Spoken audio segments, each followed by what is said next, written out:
दोस्तों मॉनसून मुंबई में पहुंच गया है। मुंबई और मुंबई के ऊपर ठाणे तथा अहमदनगर और बीड से महाराष्ट्र में होकर के मॉनसून की उत्तरी सीमा गुजर रही, यानी मुंबई को पार कर चुका है। लेकिन इधर तेलंगाना और छत्तीसगढ़, ओडिशा और आंध्र प्रदेश में इसमें प्रगति नहीं हुई है। तेलंगाना में निजामाबाद पर बनी हुई है लाइन, और साथ ही साथ छत्तीसगढ़ में सुकमा में और ओडिशा में मलकानगिरी में तथा आंध्र प्रदेश के तटीय इलाकों में विजयनगरम पर मानसून की उत्तरी सीमा अभी भी बनी हुई है। ये कल की स्थिति है। आज इसमें इधर कुछ प्रोग्रेस होने की संभावना बन सकती है, थोड़ा बहुत अंदर की तरफ घुस सकता है। और इधर पूर्वोत्तर और पूर्वी भारत के भागों पर अभी मानसून इस्लामपुर पर ही बना हुआ है, जो कि पश्चिम बंगाल का उत्तर दिनाजपुर का क्षेत्र है।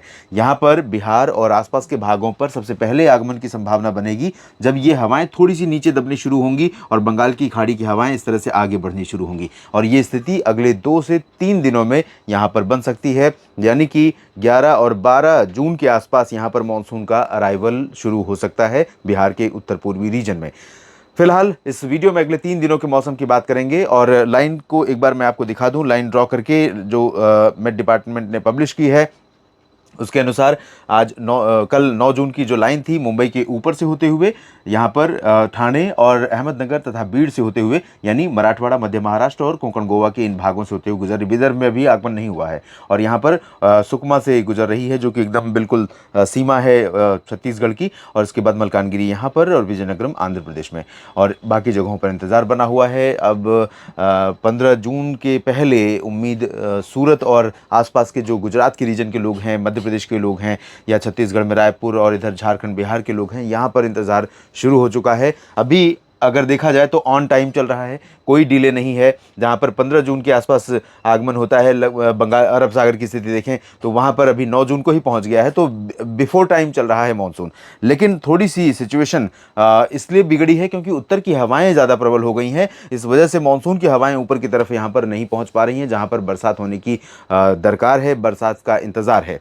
फिलहाल इस सिस्टम के चलते, मानसून के आगे बढ़ने के चलते, अरब सागर से जो हवाएं, और जिसके बारे में अनुमान था दोस्तों कि आपको याद होगा कि बहुत पहले मैंने जिक्र किया था कि संभवतः 10-11 जून के आसपास कोई सिस्टम यहाँ पर डेवलप हो सकता है, जिसके कारण मुंबई और आसपास के रीजन में बहुत भारी बारिश हो सकती है। और अगर सिस्टम बनता लो प्रेशर या डिप्रेशन, और उसके बाद इसके प्रभाव से हवाएं अंदर की तरफ बढ़ती, तो तमाम क्षेत्र प्रभावित हो सकते थे। गुजरात, राजस्थान और मध्य प्रदेश, दिल्ली और आसपास के भागों पर भी तेज़ बारिश हो सकती थी। लेकिन फिलहाल साइक्लोन नहीं बना है। वो इनिशियल एक इंडिकेशन था किसी मॉडल का, और वो बहुत जल्दी ही उसे विड्रॉ कर लिया उसका प्रोजेक्शन जो था, और अभी फिलहाल कोई प्रोजेक्शन नहीं। लेकिन यहाँ पर बंगाल, अरब सागर की जो हवाएँ हैं लगातार इतनी भरपूर मात्रा में पहुँच रही हैं कि उत्तरी आंतरिक कर्नाटक और दक्षिणी मध्य महाराष्ट्र, दक्षिणी कोंकण गोवा और गोवा के क्षेत्रों पर तथा उत्तर के तटीय क्षेत्र जो कर्नाटक के हैं, यहाँ पर अति भीषण वर्षा की स्थिति बनी हुई है। तो इन भागों में कई जगहों पर रेड अलर्ट जारी किया गया है, भारी वर्षा का। येलो, ऑरेंज और रेड अलर्ट कई जगहों पर है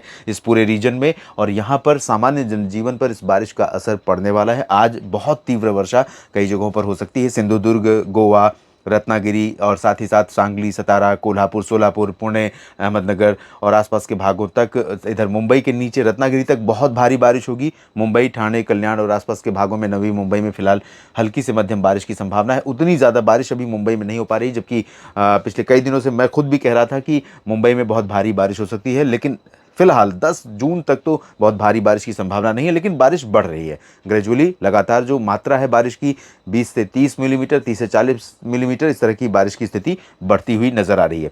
तटीय कर्नाटक के बाकी क्षेत्रों, केरल और लक्षद्वीप में कई जगहों पर वर्षा होगी। तेलंगाना का जो पश्चिमी क्षेत्र है, इंक्लूडिंग हैदराबाद, यहाँ पर अच्छी बारिश हो सकती है। शेष तेलंगाना और आंध्र प्रदेश, तमिलनाडु के भागों में फिलहाल तटों पर थोड़ी बहुत बारिश होगी, और आंतरिक इलाकों में बहुत कम बारिश की संभावना है। विदर्भ पर मानसून भले नहीं पहुंचा है, लेकिन यहाँ पर कई क्षेत्रों में भंडारा, गोंदिया और नागपुर समेत जो दक्षिणी क्षेत्र हैं, उत्तरी क्षेत्र हैं, इन सभी भागों में कई जगहों पर वर्षा होने की संभावना है। उत्तरी मध्य महाराष्ट्र में भी कई जगहों पर बरसात हो सकती है। छत्तीसगढ़, ओडिशा के दक्षिणी और मध्य भागों तक बारिश वाले बादल पहुंचने शुरू हो चुके हैं, और बरसात हो रही है कई जगहों पर गर्जना के साथ यहाँ पर। और दक्षिणी मध्य प्रदेश का जो रीजन है, ये वाला पोर्शन, इन भागों में भी कई स्थानों पर वर्षा होने की संभावना बनी हुई है, जिसमें इंदौर भी हो सकता है, उज्जैन और देवास तथा धार, खरगोन, खंडवा और बुरहानपुर, अलीराजपुर, साथ ही साथ बैतूल और नर्मदापुरम, छिंदवाड़ा छिंदवाड़ा, भोपाल और अशोकनगर, शाजापुर विदिशा में भी थोड़ी बहुत वर्षा हो सकती है। जबलपुर में भी बरसात की संभावना है। मांडला, बालाघाट पर भी गरज वाले बारिश वाले बादल पहुंचेंगे। पूर्वोत्तर में भी बारिश होगी मानसून की, जिसमें उप हिमालय, पश्चिम बंगाल और सिक्किम भी शामिल रहेगा, लेकिन इंटेंसिटी पहले की तुलना में थोड़ा सा रिड्यूस हो रही है। फिर भी असम, अरुणाचल और मेघालय में कई स्थानों पर हल्की से मध्यम बौछारें गिर सकती हैं। लेकिन पश्चिम बंगाल का जो गंगीय क्षेत्र है, ये झारखंड का रीजन है, ये है बिहार और उत्तर प्रदेश इसके पश्चिम में है। साथ ही साथ राजस्थान, पंजाब, हरियाणा, चंडीगढ़, दिल्ली और जम्मू कश्मीर से हिमाचल, उत्तराखंड, इन सभी क्षेत्रों में, चाहे वो पहाड़ी क्षेत्र हो या मैदानी, इन सभी भागों में मौसम बेहद गर्म हो रहा है। एक बार फिर से हीट वेव का प्रकोप वापस लौट चुका है और भारत के इन गंगीय क्षेत्रों में, गंगा के मैदानी भागों को बुरी तरह प्रभावित कर रहा है।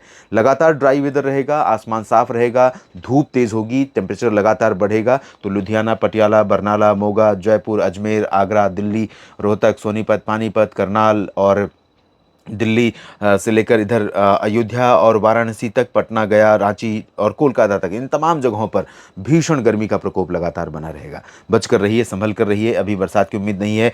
दक्षिणी राजस्थान के कुछ हिस्सों में थोड़े बहुत बादल बनेंगे और बादल बनेंगे यहाँ पर गुजरात के रीजन में, पूर्वी रीजन में, खासतौर पर अहमदाबाद, वडोदरा, गांधीनगर। कल भी यहाँ पर मॉडल का प्रोजेक्शन बिल्कुल नहीं था, लेकिन मैंने आपको बताया था कि कल यहाँ पर बादल बन सकते हैं, बरसात हो सकती है पूर्वी रीजन पर। और साथ ही साथ सौराष्ट्र के भी आंतरिक इलाकों में, सुरेंद्रनगर, राजकोट, जामनगर और ओखा, नलिया, बोटाद, इन भागों में कई जगहों पर गर्जना के साथ वर्षा की संभावना बनी थी बीते 24 घंटों में, और शाम के समय और रात में भी अर्ली नाइट में बारिश हुई है। तो यहाँ पर कुछ बादल इस तरह से बनेंगे, राजस्थान पर भी, बाड़मेर, जैसलमेर और बीकानेर के किनारे तक, और इसमें सिरोही, नागौर और अजमेर तक बादल बनेंगे। और ये आगे बढ़ते हुए हो सकता है प्रतापगढ़, माउंट आबू तक भी बारिश दें। मेहसाना, साबरकांठा, बनासकांठा पर भी कुछ बूंदें पड़ सकती हैं अगले 24 घंटों में, आज दिन और रात में। और बाकी स्थिति पर्वतीय क्षेत्रों पर आप देख ही रहे हैं। बात करते हैं 11 जून की। 11 जून को भी पर्वतीय और मैदानी भागों पर कोई राहत नहीं दिख रही है, बल्कि हीट वेव का प्रकोप और बढ़ता हुआ नजर आ रहा है। राजस्थान पर थोड़े बहुत बादल ऐसे बनेंगे जो धूल भरी आंधी लेकर आ सकते हैं, कहीं पर बूंदे ला सकते हैं, थोड़ी बहुत वर्षा भी हो सकती है कल, खासतौर पर दक्षिण पश्चिमी क्षेत्रों में। बाकी जो उत्तर पूर्वी रीजन है, पंजाब, हरियाणा, चंडीगढ़, दिल्ली और उत्तर प्रदेश, बिहार, झारखंड, पश्चिम बंगाल है, इन सभी भागों में प्रचंड गर्मी का प्रकोप रहेगा। पर्वतीय क्षेत्रों पर भी हीट वेव का प्रकोप हिमाचल, उत्तराखंड, जम्मू कश्मीर में एक्सपेक्टेड है। और बिहार के उत्तर पूर्वी रीजन में थोड़ी बहुत हवाएं बदलती हुई नजर आ रही हैं। माहौल अब बन रहा है कि ये हवाएं पीछे हटेंगी, मानसूनी हवाएं अब अपना स्थान लेना शुरू करेंगी। यहाँ पर सिक्किम और हिमालय, पश्चिम बंगाल तथा असम और मेघालय, अरुणाचल में कई जगहों पर हल्की से मध्यम, नागालैंड, मणिपुर, मिजोरम, त्रिपुरा में कुछ स्थानों पर हल्की बारिश की संभावना है। गुजरात में अगले 24 घंटों के बाद यानी कल 11 जून को बारिश बहुत कम होगी, लेकिन फिर भी उम्मीद कर सकते हैं कहीं कहीं पर बूंदाबांदी होने के लिए। और इधर उड़ीसा, छत्तीसगढ़ तथा मध्य प्रदेश के दक्षिणी भागों में कुछ स्थानों पर बारिश होने की संभावनाएं हैं। इधर आंध्र प्रदेश का जो तटीय और रायलसीमा क्षेत्र है, तमिलनाडु का आंतरिक इलाका, इन भागों में कई जगहों पर तेज हवाएं चलेंगी, बादल काफी घने रहेंगे और तटों पर बरसात हो सकती है। मछलीपट्टनम और चेन्नई, पुदुचेरी से लेकर पंबन तक तटवर्ती रीजन में बारिश की संभावना है। हैदराबाद में अच्छी खासी बारिश होगी। और इसके अलावा दक्षिणी मध्य महाराष्ट्र, दक्षिणी कोंकण, गोवा, उत्तरी आंतरिक कर्नाटक, तटीय कर्नाटक, केरल, लक्षद्वीप, इन भागों में तेज वर्षा जारी रहेगी। मुंबई, पुणे, नासिक, नंदुरबार, धुले, जलगांव, नागपुर, इन भागों में हल्की बारिश होने के संकेत दिखाई दे रहे हैं। तीसरे दिन की बात करें तो देख लीजिए आप कि कहीं ना कहीं उत्तर की हवाओं के प्रभाव में मानसून ही खुद कमज़ोर होता हुआ दिखाई पड़ रहा है।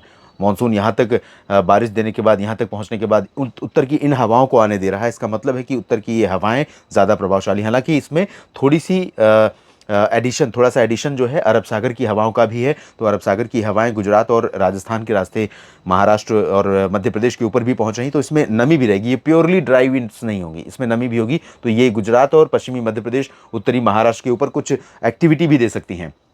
लेकिन पंजाब और हरियाणा, दिल्ली तथा उत्तर प्रदेश, बिहार, झारखंड, पश्चिम बंगाल, उत्तरी छत्तीसगढ़, उत्तरी मध्य प्रदेश, इन भागों में ज़्यादातर जगहों पर बिल्कुल ड्राई वेदर रहेगा, हीट वेव का प्रकोप रहेगा। सुबह के समय दोस्तों यहाँ पर मौसम काफ़ी खुशनुमा हो सकता है पंजाब, हरियाणा, दिल्ली, चंडीगढ़ और वेस्ट यूपी के भागों में, जब इन हवाओं का असर रहेगा, ठंडी हवाओं का असर रहेगा, जब तक कि धूप का असर न दिखाई पड़े। धूप का असर जैसे जैसे बढ़ने लगेगा, इन हवाओं का ठंडक कम होने लगेगी और तापमान बढ़ने लगेगा, हीट वेव का शिकंजा कसने लगेगा इन तमाम जगहों पर। और पूर्वोत्तर भारत में ठीक ठाक बारिश होगी। दक्षिण भारत में यहाँ पर तटों पर उसी तरह की बारिश होती रहेगी और महाराष्ट्र तथा कर्नाटक ये लगातार प्रभावित होते रहेंगे। तेलंगाना में बारिश बहुत बढ़ जाएगी, रायलसीमा में बारिश बढ़ जाएगी और केरल के तटों पर, लक्षद्वीप में कई जगहों पर वर्षा के संकेत हैं। इस बुलेटिन में अभी के लिए इतना ही। आप बने रहिएगा लगातार मौसम तक चैनल और न्यूज़ मीडिया मंच पर। आप सभी का मेरे साथ जुड़े रहने के लिए बहुत बहुत आभार। लेकिन जानकारियां ठीक लगे तो वीडियो को लाइक और शेयर कीजिए खूब ज़्यादा संख्या में। कमेंट बॉक्स में अपनी बात लिखिए और चैनल के सब्सक्राइबर अगर आप नहीं हैं तो बन जाइए और साथ ही सपोर्ट करने के लिए ज्वाइन कर सकते हैं। धन्यवाद।